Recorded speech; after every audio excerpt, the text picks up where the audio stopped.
우리 옆 사람한테 이렇게 오랜만에 만났으니까요. 우리 옆 사람한테 오랜만에 보니까 더 아름답습니다를 말로 하긴 좀 그렇죠 지금. 네, 그래서 눈빛으로 오랜만에 보니까 더 아름답습니다. 네, 눈빛으로 네, 그렇게 한번 얘기해 주시면 좋겠습니다. 네, 진짜 오랜만에 보니까 더 아름답죠.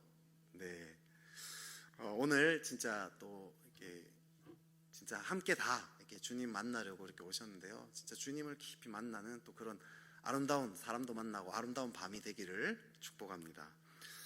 예, 요즘 이렇게 계속 온라인으로 방송하다 보니까 이렇게 좀 이렇게 방송 사고들이 조금씩 있죠. 네, 지난주에도 이렇게 보신 분은 아시지만 제 방송 사고가 좀 이렇게 시스템에 좀 문제가 있어서 자꾸 뚝뚝 끊겼다고 이렇게 얘기를 하고, 그래서 제 굴욕 사진이 많이 나타났다. 눈 깜짝일 때 한 번씩 나오면 뭐 이렇게 계속 이렇게 나타났다고 네, 얘기를 들었는데요. 네, 뭐 이것도 또 하나의 또 추억이 되지 않을까 싶습니다. 오늘 말씀은요, 이렇게 하나님이 크시다, 우리가 당면한 문제보다 크시다라고 했는데, 또 다른 제목을 얘기하자면 명확하게 진단해야 명확한 해결책이 나온다라는 제목으로 좀 말씀을 같이 한번 나누고자 합니다. 이 중국의 허난성 난양시에 살고 있는 중학교 교사인 36세, 이름은 가오정이라는 여자분이 있습니다. 이분이 지난 8월에 계획이 없던 임신을 했다고 합니다. 그래서 인공유산을 했는데 이후에 계속 이렇게 아랫배 쪽에 불편함이 느껴집니다. 그래서 난양의 한 병원의 산부인과를 찾아갑니다. 그랬더니 육모막암이라는 판정을 받았답니다. 뭔지를 모르겠어요. 아무튼 그래서 이 가오정 씨가 삭발을 하고 입원을 해서 항암 치료를 수차례 받습니다. 심리적으로 육체적으로 큰 고통을 받게 됩니다. 자살을 결심하기도 하고요. 가족들도 얼마나 큰 충격에 빠지겠습니까? 그래서 한 19일 정도를 20일가량 이 항암 치료를 받으면서 고통을 당했답니다. 근데 어느 날 이렇게 병문안으로 온 한 친구가 다른 산부인과에서도 한번 검사를 받아보면 어떻겠냐 이렇게 권유를 하는 거죠. 그래서 재검을 받았더니 단순 염증인 거예요. 인공유산할 때 이 체내 노폐물이 완전히 제거되지 않아가지고 염증이 생긴 거였다는 거죠.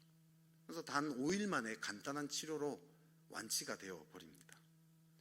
그래서 가오정 씨의 가족들이 병원을 대상으로 손해 청구를 하는 거죠. 멀쩡한 사람을 잡을 뻔했다, 병원 진단만 믿고 자살이라도 했으면 어찌할 뻔했느냐, 분통을 터뜨렸다라고 신문 기사에 나왔습니다. 그럼 어떤 병이든 간에 제일 중요한 게 뭐죠? 진단입니다. 그렇죠? 진단이 명확할 때 그에 대한 처방도 명확하게 나올 수 있습니다. 단순히 치질에 걸렸는데 대장암이다. 그래서 항암 치료를 하면 이 사람은 치질도 회복이 안 되고 항암 치료로 인해서 고통만 당하게 됩니다. 근데 반면에 대장암인데 치질이다. 안도의 한숨을 내쉴지는 모르겠습니다. 잠시 동안 안심하면서 밤에 잠도 잘 잘 수 있을지 모르겠어요. 하지만 의사가 주는 이 치질약을 먹고 나을 수 있습니까? 안심하고 잠은 잘지 몰라도 그런 동안에도 암세포가 점점점 자라나게 됩니다. 이 사람은 결국 죽음에 이를지도 모릅니다. 어떤 치료를 하느냐, 치료약이 얼마나 잘 드느냐, 이건 별로 중요한 게 아닙니다. 그보다 먼저 진단을 얼마나 잘 하느냐가 중요한 거죠. 어떤 문제가 있는지 정확하게 알아야지 해결책도 찾아낼 수 있습니다. 오늘 본문에 보면요, 이스라엘 족속이 미디안에게 넘겨집니다. 그래서 엄청난 고통을 당하고 있습니다. 멀쩡한 집을 포기하고요, 산에 웅덩이와 굴과 산성을 만들어서 거기 숨어 지냈다라고 얘기합니다. 곡식을 거둘 때가 되면 미디안과 아말렉과 동방 사람들이, 신대원 때 미디안 아말렉 동방을 미아동 사람들이 치러 와서 먹을 것을 싹 쓸어가 버렸다, 이렇게 얘기를 합니다. 그래서 어떻게 되죠? 6절에서 이렇게 이야기합니다. 이스라엘이 미디안으로 말미암아 궁핍함이 심한지라 이에 이스라엘 자손이 여호와께 부르짖었더라. 궁핍함이 심했다라고 얘기합니다. 여기서 이 궁핍함은요, 히브리 원어로 정신적, 육체적인 모든 일에서 매우 비천하고 미약한 상태에 빠졌다라는 것을 뜻하는 단어입니다. 이 진짜 비참한 상황에 처한 거죠. 이스라엘은 왜 이렇게 비참한 상황에 처했을까요? 이스라엘이 처음부터 이렇게 비참했습니까? 가나안에 처음에 들어갈 때는 어땠어요? 아주 당당하지 않았습니까? 여호수아 인솔을 따라 딱 들어가서 처음에 그 견고하기로 소문난 이 여리고 성도 무너뜨리고요, 아이 성도 점령합니다. 남쪽에 5 왕들이 연합을 해서 쳐들어와요. 연합군인데 그 연합군도 그냥 박살을 내버리죠. 북방 왕들이 또 다 연합해서 쳐들어옵니다. 그것도 완전 그냥 박살을 내버립니다. 아무도 이 이스라엘을 건드릴 수가 없습니다. 잘 나갔어요. 승승장구했어요. 근데 그런 이스라엘이 지금 이렇게 지금 쫄딱 망했어요. 얼마나 비참한 상황에 처했습니까? 이유가 무엇입니까? 진단을 잘해야 합니다. 지금 우리도 이 코로나 때문에 얼마나 육체적으로 또 정신적으로 또 경제적으로 고통을 당하고 있지 않습니까? 코로나 블루로 이렇게 우울증을 경험하는 분들, 밤에 잠을 못 자는 분들이 참 그렇게 많다고 합니다. 이런 궁핍함들에 대해서 우리는 진단을 잘 내려야 한다는 거죠. 이스라엘이 지금 국력이 약해서 그런 건가요? 지금 이 사사시대잖아요. 왕이 없습니다. 주변 국가는 다 왕들이 있는 거죠. 이스라엘만 왕이 없으니까. 왕과 같은 이 강력한 리더십이 없어서 이런 일이 벌어졌습니까? 아니면 이스라엘은 그대로인데 미디안이 너무 강해져가지고, 이스라엘은 가나안 땅 들어올 때 좀 강했던 그건데 그동안 이 미디안이 막 발전을 한 거예요. 막 철기, 막 문명가 이런 거 막 받아들여요. 그렇게 해서 그런 일이 벌어졌습니까? 제가 어렸을 때 저랑 비슷한 키의 한 친구가 있었습니다. 저랑 싸우면 비등비등 했어요. 근데 이 친구가 유도를 정말 전공으로 자기 그걸로 먹고 살려고 이제 유도를 배우기 시작한 거예요. 초등학교 때. 1년 지나고 나서 제가 그 친구한테 항상 이렇게 아주 이렇게 앞잡이처럼 이렇게 다녔어요. 이스라엘은 그대로인데 미디안 족속이 강해져서 막 무기도 개발하고 인구도 너무 늘어나서 그래서 지금 이런 일이 벌어졌습니까? 중요한 것은 우리의 진단이 아니죠.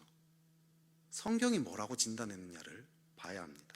성경이 뭐라고 얘기합니까? 1절에서 명확하게 이야기해 주고 있어요. 1절 같이 한번 읽어볼까요? 시작. 이스라엘 자손이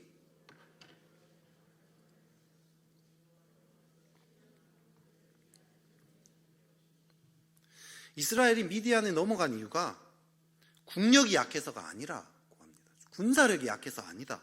왕이 없어서 그것도 아니다라고 합니다. 여호와의 목전에 악을 행하였기 때문이다라고 얘기합니다. 우상 숭배죠. 근데 여호와의 목전에 악을 행했다. 성경에서 말한 악이 무엇입니까? 하나님 떠나서 살아가는 거 말합니다. 하나님과 상관없이 자기 뜻대로 자기 마음대로 살아가는 것, 그것을 의미합니다. 예나 지금이나 문제의 근원은 명확합니다. 이스라엘 시대의 문제도 또 지금 이 시대의 문제도 하나님을 떠나서 자기 마음대로 자기 뜻대로 살아가는 것, 이것에서 모든 문제가 발생하는 거죠. 많은 사람들이 정치 시스템 문제라 합니다. 경제 시스템, 교육 시스템 문제라 합니다. 대통령 리더십이 문제다라고 얘기합니다. 과학 기술이 더 발달하면 모든 문제가 해결될 거야, 이렇게 얘기합니다. 물론 뭐 이런 것들도 어느 정도는 답이 될 수 있죠. 하지만 근원적인 답은 아니라는 거죠. 우리 삶의 모든 문제는 하나님을 떠나서 자기 마음대로 살아가는 것에 있다라고 성경은 진단하고 있습니다.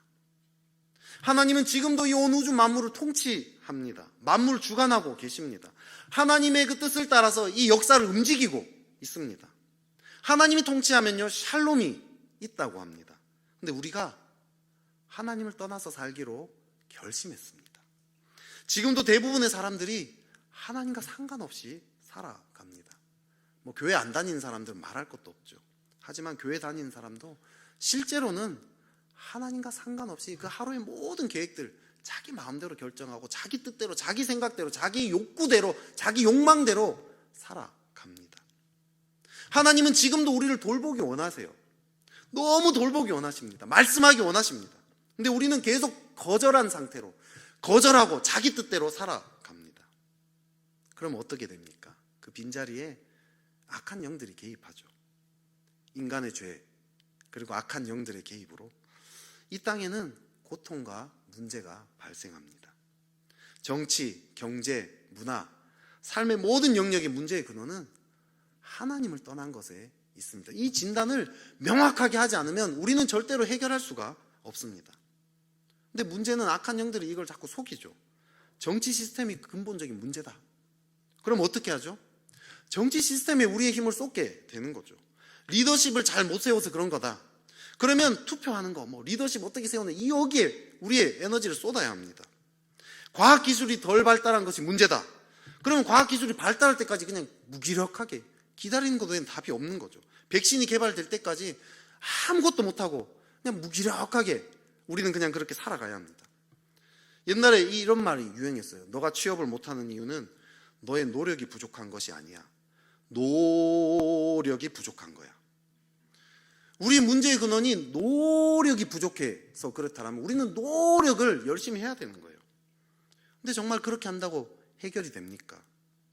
역사상 얼마나 수많은 사람들이 정치, 경제, 리더십 이런 문제들을 가지고 수없이 씨름하고 고민해오지 않았습니까? 하지만 여전히 문제는 똑같습니다. 해결되지 않았습니다. 성경은 이렇게 진단하지 않습니다. 이런 것들이 문제가 아니다. 이 땅의 문제는 악, 즉 하나님을 떠난 것에 있다라고 대답합니다. 하나님은 제멋대로 살고 있는 우리를 하나님께 나아가게 하기 위해서, 그것이 해결책이기 때문에 아들 예수 그리스도를 십자가에 죽기까지 하셔서 그것을 믿으면 누구나 하나님께 나아갈 수 있게 하셨습니다. 그것만이 해결책이기 때문인 거죠. 이것은요, 이 문제는요, 제가 지금 이 정치, 경제 막 이런 큰 이야기만 했는데 우리의 개인적인 삶도 마찬가지죠. 지금 코로나 시대에 많은 사람들이 고통을 당하고 있습니다. 코로나를 떠나서도 그동안 고통이 많았지만 코로나 때문에 지금 더 많은 고통들이 일어나고 있습니다. 이 고통에 대해서요, 모두가 다 나름대로 개인적인 진단을 내리고 있어요. 그리고 그걸 해결하기 위해서 발버둥 치고 있습니다. 그런데 오늘 이스라엘은 또 어떻게 진단을 내렸을까요? 하나님은 이렇게 악 때문이라 했는데 이스라엘은 어떻게 진단 내렸습니까? 우리 2절을 같이 한번 읽어보겠습니다. 읽겠습니다. 시작. 미디안의 손이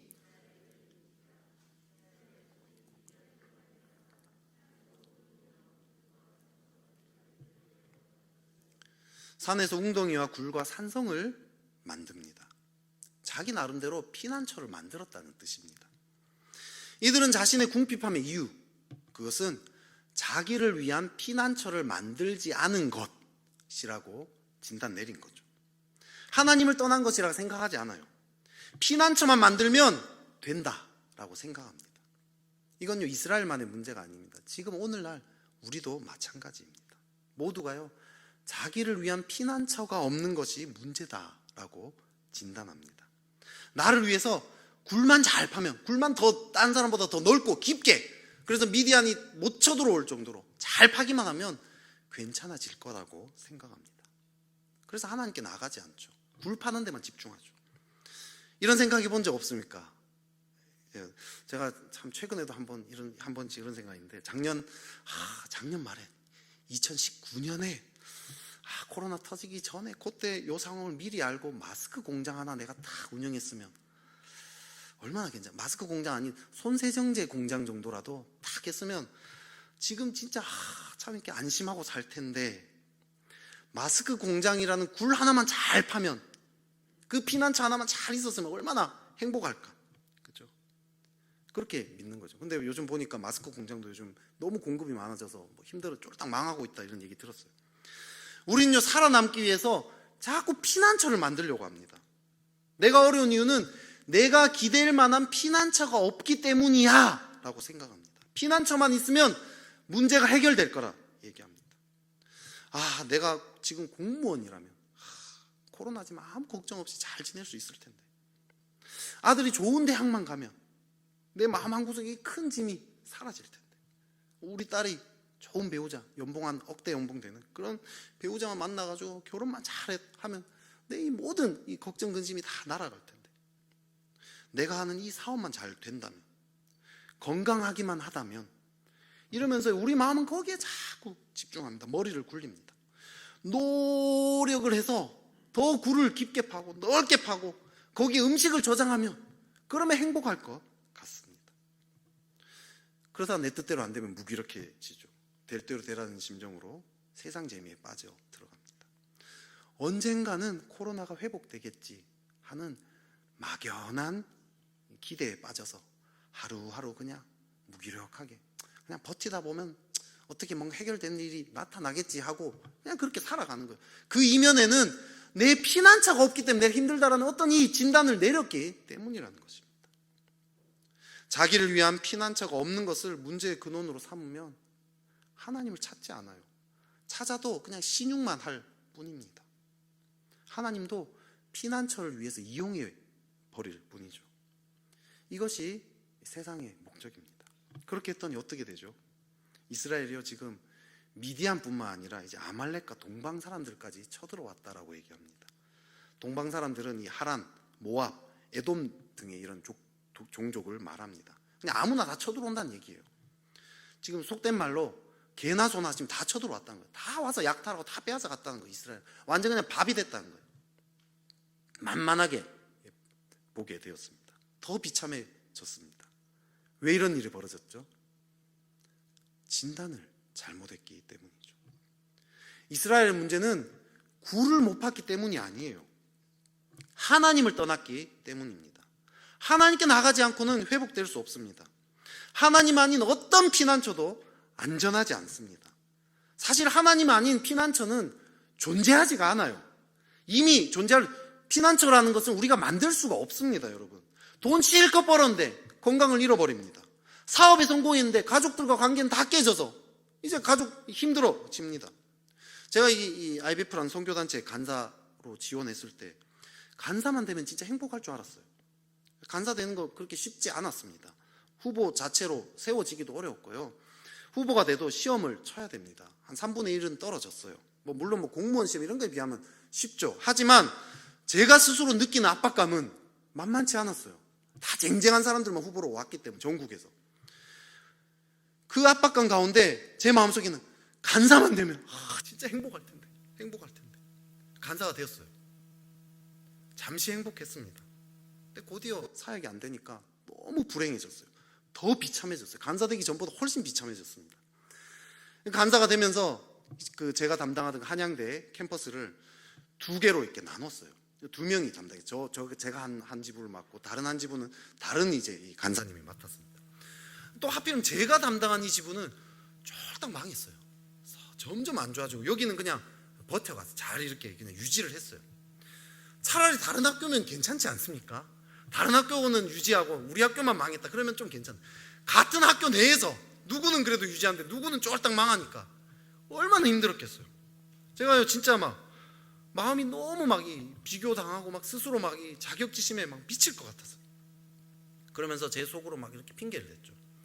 2집으로 나눴는데 우리 지부는 우연히 좀 힘들고 어려운 학과들만 다 모인 거야. 이런 식으로 핑계를 속으로 계속 댔어요. 근데 결국 나중에 이 2집을 또 합쳐요. 줄어들었다고. 합쳐서 제가 또 담당하게 됩니다. 근데 그러면서 합치면서 처음엔 또 잠시 좋았죠. 이제 내가 뭔가 해보겠다. 점점 더 또 어려워졌어요. 더 힘들더라고요. 그런 와중에 또 한양여대 또 제가 감당했죠. 혼자 남자인데 한양여대 캠퍼스를 또 같이 하게 됐어요. 애초에 개척이었어요. 한양여대는 리더십이 얼마 없었어요. 처음에. 그러니까 얼마나 이렇게 두려울 거 없이 마음껏 할 수 있지 않겠습니까? 그래서 잠시 행복했어요. 근데 2년 지나면서 리더십이 아무도 안 세워져서 문을 닫아야 할 상황이 된 거죠. 진짜 죽고 싶더라고요. 진짜 죽고 싶었어요. 그냥 죽고 싶다 말하는 게 아니라 진짜 죽고 싶었어요. 사역은 저의 피난처였어요. 사역만 잘 되면 내 인생 행복할 줄 알았어요. 근데 그게 제 삶을 망가뜨렸습니다.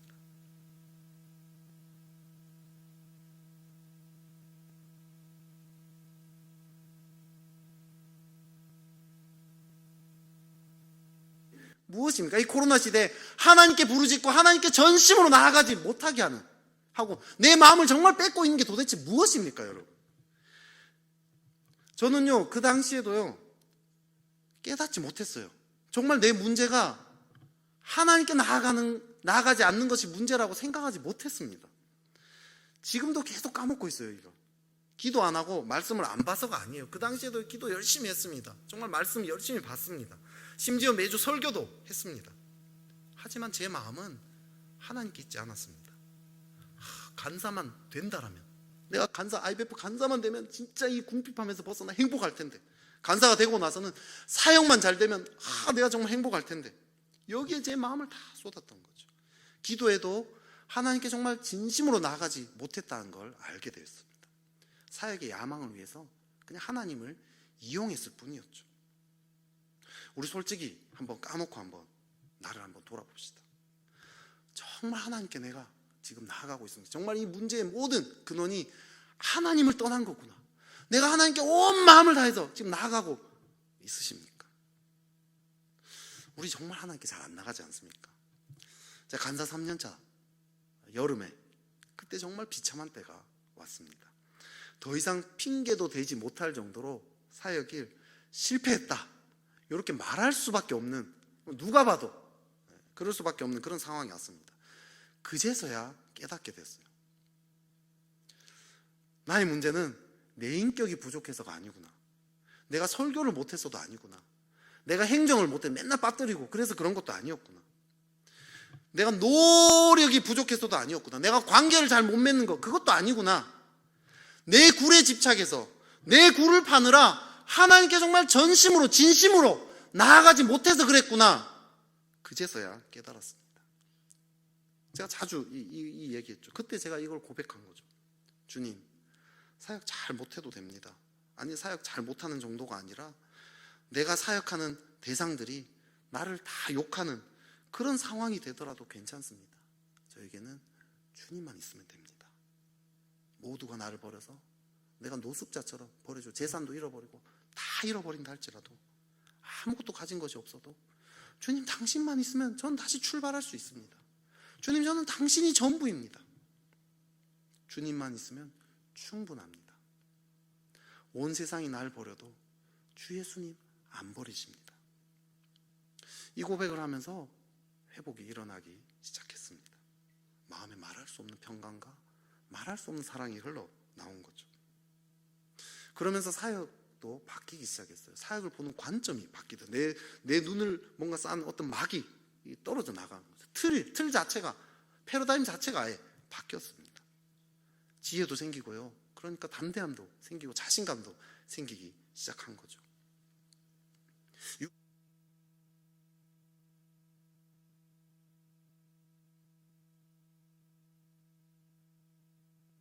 궁핍함이 심한지라.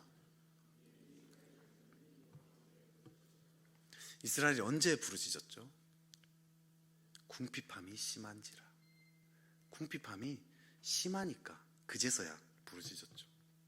내 힘으로 더 이상 안 된다고 느낄 때, 그때 부르짖었습니다. 우리 문제는 하나님을 떠난 것에 있어요.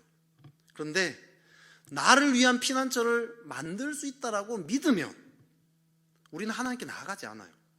내 노력으로, 내 실력으로 아직 할만하다 싶으면 우리는 끝까지 버티는 경향이 있습니다. 그럼 궁핍함이 더 심해집니다. 더 이상 내 힘으로 할 수 없다라고 느낄 때가 옵니다. 여러분, 이때가 주님께 나아갈 때입니다. 우리 그렇게 느낄 때 있지 않습니까? 그때 우리 선택해야 해요. 절망하고 주저앉아 버리든지, 그러면서 하루하루 무기력하게 그냥 시시한 쾌락이나 쫓으면서 그렇게 살아가든지, 아니면 반대로 믿음으로 하나님께 부르짖든지, 둘 중에 하나를 선택해야 합니다. 지금 우리는 코로나로 인해서 유례없는 궁핍함에 처하고 있습니다. 6.25 이후로 처음으로 자녀 세대가 부모 세대보다 경제적으로 더 어려운 시대가 왔다라고 합니다. 코로나 블루, 많은 사람들이 지금 정신적인 고통을 당합니다. 지금이야말로요, 궁핍함이 심한지라, 이 말씀과 똑같은 상황 아닙니까? 하나님께 나아갈 기회가 왔습니다. 지금이야말로 기회예요. 진단만 잘하면 됩니다. 더 이상 피난처에 집착하지 않고, 더 이상 굴파지 않고 하나님께 부르짖으면 된다는 거죠. 오늘 이스라엘이 그걸 깨달았습니다. 지금까지는 굴파고 살았는데 이제는 부르짖습니다. 6절에 보면요, 이스라엘 자손이 여호와께 부르짖었더라. 7절에도 얘기합니다. 이스라엘 자손이 미디안으로 말미암아 여호와께 부르짖었으므로 라고 이야기합니다. 하나님을 떠난 것이 문제라면, 정말 그것이 문제의 근원이라면 하나님께 나아가기만 하면 되는 거 아닙니까? 그러면 해결되는 거 아닙니까? 이들이 드디어 하나님에 대한 감각이 생깁니다. 그동안 무감각했습니다. 어리석었습니다. 하나님이 계신데도 하나님께 안 나갔어요. 굴만 팠습니다. 그런데 그래서 하나님이 도와주고 싶어도 도와줄 수가 없었어요. 그런데 이제 괜찮아요. 왜냐? 이제 부르짖으니까 이제 괜찮습니다. 하나님께 나아간다는 거 뭘로 알 수 있습니까? 헌금 잘하는 거, 봉사하는 거, 뭐 예배 안 빠진 거, 그것도 맞죠. 하지만 핵심이 무엇이죠? 하나님께 온 마음을 다해서 부르짖는 거 아닙니까? 그게 정말 하나님께 나아가는 증거로 나타나는 행동 아니겠습니까? 어떤 상황이 닥쳤든, 어떤 어려움이 있든, 어떤 나쁜 상황이라도, 궁핍함이 심한지라라고 얘기할 수밖에 없는 상황이라 할지라도 하나님께 부르짖는 자는 소망이 있다는 거죠. 지금 좋은 상황이냐 나쁜 상황이냐 상관없습니다. 이스라엘 상황은요, 진짜 말 그대로 궁핍함이 심한지라, 여러분, 궁핍함이 심한지라의 상황이었어요. 지금 개나 소나 다 쳐들어와가지고 싹 다 빼앗아가 버렸습니다. 남은 것이 하나도 없어요. 이들은 싸울 힘도 없었습니다. 의지도 없었습니다. 아무 소망도 없었습니다. 그런 상황에서도 부르짖었더니 벗어나게 되었다는 거예요. 부르짖었더니 온 마음을 다해서 부르짖고 있느냐, 하나님께 부르짖고 있느냐, 여기에서 우리의 구원이 출발이 됩니다. 온 마음을 다해 하나님의 임재를 구하고 있느냐, 온 마음을 다해 하나님의 음성을 듣고자 씨름하고 있느냐, 이거 외에는 답이 없습니다. 여러분, 다른 데서 답을 찾으려는 거 이제 포기해야 됩니다. 아무리 머리를 굴리고 아무리 노력을 한다 할지라도 그건 답이 될 수 없습니다. 그건 거짓말이에요. 성경은 그렇게 이야기하지 않습니다. 성경은 부르짖어라 합니다. 지금 부르짖는다면 그건 복된 삶입니다. 지금 당장 아무리 궁핍함이 심한지라 할지라도 반드시 회복될 것입니다. 하지만 부르짖음이 그쳤다면 위험합니다. 위기예요. 지금 아무리 상황이 좋아도요, 부르짖음이 그치는 그 순간부터 위기입니다. 지금 당장은 아무리 좋은 피난처가 있어 보여도 사실은 앞은 알 수 없습니다. 영적인 삶에 사실 중립이라는 건 존재하지 않습니다. 하나님의 임재가 떠나면요, 그 자리는요 다른 것들이 와서 채웁니다. 어두움이 그 자리를 채우게 돼요. 어두움은요 우리의 삶에 어려움을 줍니다. 겉으로는 평안인 것 같아 보여도 속으로는 사망에 이르도록 우리를 계속해서 이끌어 갑니다. 미디안 족속뿐만 아니라 아말렉과 동방 사람들까지 우리를 치러 온다는 거죠. 하지만 부르짖으면 됩니다. 부르짖는 건 누구나 할 수 있지 않습니까? 부르짖기만 하면 됩니다. 근데 교회 다닌다고 하는 많은 사람들이요, 잘 부르짖지 않는 것 같아요. 정작 부르짖는 사람은 그리 많지 않습니다. 부르짖음을 회복하면 돼요. 지금 이 시대는요, 부르짖음부터 시작해야 합니다. 이 코로나에 궁핍함이 심한지라 이 상황에 우리 다 함께 부르짖어야 합니다. 그렇게 부르짖으면 어떤 도움이 임합니까? 우리 하나님 주신 도움 8절 9절 한번 읽어볼까요? 우리 8절 9절을 같이 한번 읽어보겠습니다. 시작. 여호와께서 이스라엘 자손에게 여호와께서 이같이 말씀하시기를, 이스라엘의 하나님, 내가 너희를 애굽에서 인도하여 내며 너희를 그 종 되었던 집에서 나오게 하여. 아멘. 하나님이요 선지자를 보내서요 하나님이 어떤 분이신지를 일깨워주고 있습니다. 하나님의 도우심은요 하나님이 어떤 분이신지를 아는 것, 거기서부터 시작이 됩니다. 이 하나님을 아는 것, 이건요 머리로 아는 게 아니라요 마음에서 아는 것입니다. 하나님 떠나 지내면요 하나님에 대한 감각이 무뎌집니다. 하나님 전능하시다는 거 알잖아요. 여러분 다 모르는 사람이 어디 있습니까? 전능하다는 거 머리로는 알아요. 하나님이 지금 내 상황보다 크신 분이라는 거 머리로 압니다. 하나님이 나를 여전히 사랑한다, 내가 지금 얼마나 죄된 내 마음대로 막 살아, 그렇더라도 하나님 나 사랑하시나 머리로는 알아요. 근데 마음으로 안 믿어. 마음으로 와닿지 않습니다. 지금 상황에서는 그 지식이 내 삶에 실제로 아무런 도움이 되지 않는다라는 거죠. 여러분 그건 아는 게 아니에요. 안다라고 착각하는 것입니다. 스스로 안다고 착각하는 거예요. 하지만요 부르짖기 시작하면 알게 됩니다. 머리로 아는 것과 달라요. 부르짖기 시작하면요 심령의 문이 열려요. 그리고 이 하나님에 대한 그 알았던 그 지식, 하나님이 정말 전능하신 분이시다, 이게 이 마음으로 내려오기 시작합니다. 나를 기가 막힐 웅덩이 수렁에서 건지셔서 나를 반석 위에, 내 발을 반석 위에 든든하게 세우신 분이라는 게 정말 마음으로 믿어지기 시작한다라는 거죠. 여러분, 내가 마음으로 하는지 머리로 하는지 어떻게 알 수 있습니까? 내 마음에 확신과 담대함이 있는가를 보면 압니다. 상황이 어려운데 이상하게 확신이 생깁니다. 담대한 마음이 생깁니다. 오늘 하나님이요, 이스라엘을요 애굽에서 건져낸 분으로 알려주고 있어요. 선지자를 통해서. 애굽은요 그 당시에도요 최고의 힘을 가진 나라, 강대국입니다. 하나님이 애굽에서도 건지셨다면 미디안, 아말렉, 동방 사람들에서 건지신 거 너무나 당연한 거 아닙니까? 이게 이스라엘에게 믿음으로 다가왔다는 거죠. 이것이 출발점입니다. 이후에요 하나님은요 기드온이라는 사람을 통해서 실제로 미디안에서 건져냈어요. 그죠?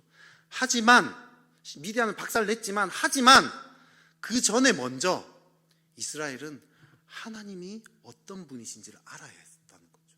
지금 이 당면한 문제보다 크신 분이라는 거, 여기서 정말 능히 건져낼 수 있는 분이라는 것을 믿어야 했습니다. 하나님은 우리의 삶에 구원을 주기 이전에 먼저 말씀으로 우리에게 말씀하십니다. 말씀을 통해서 하나님이 어떤 분이신지 알려주십니다. 그래서 우리가 하나님을 머리로가 아니라 마음으로 신뢰하고 그 하나님과 교제할 때, 그때 우리의 삶에 하나님의 역사를 나타내신다는 거죠. 이게 하나님이 일하시는 방식입니다. 그렇기 때문에 우리는요 무엇보다도 말씀을 붙잡고 부르짖어야 해요. 부르짖어서 머리로 알던 그 하나님에 대한 지식이 내 마음으로 믿어지고, 그리고 마음으로 믿어지기 때문에 하나님과 교통이 일어나야 한다는 거죠. 크신 하나님을 신뢰하고 하나님과 친밀하게 교제하는 그것이 열어질 때, 그때 하나님의 역사가 나타납니다. 하나님의 구원이 시작됩니다. 진단을 잘 내려야 합니다. 지금 이 시대의 궁핍함, 그리고 내 삶의 어떤 궁핍함은 정치, 경제, 교육 이런 문제가 아닙니다. 내 스펙이 너무 부족해서, 내가 그동안 삶을 너무 그냥 게으르게 살아와서 내 노력이 부족해서 그런 게 아닙니다. 하나님을 떠났기 때문입니다. 그렇기 때문에 회복은 하나님께 나아가는 것, 부르짖는 것에 있습니다. 부르짖기만 하면 그럼 다시 하나님에 대한 감각이 살아날 것입니다. 전능하신 분이라는 것이 머리로가 아니라 마음으로 믿어지기 시작합니다. 우리를 수렁에서 건지시고 나의 발을 반석 위에 두실 그분, 우리가 아무리 깊은 수렁에 빠졌다 할지라도 건지시는 그분이 믿어져야 합니다. 확신으로 다가와야, 담대함으로 다가와야 합니다. 스스로 피난처를 찾아왔던 거, 스스로 굴을 팠던 거 이제 내려놓고 하나님께 부르짖, 모든 걸 내려놓고 우선 하나님께 먼저 부르짖으며 나아갑시다. 온 마음을 다해 그분께 나아갑시다. 그분이 정말 나에게 확신으로 다가올 때까지 포기하지 않고 부르짖으며 나아갑시다.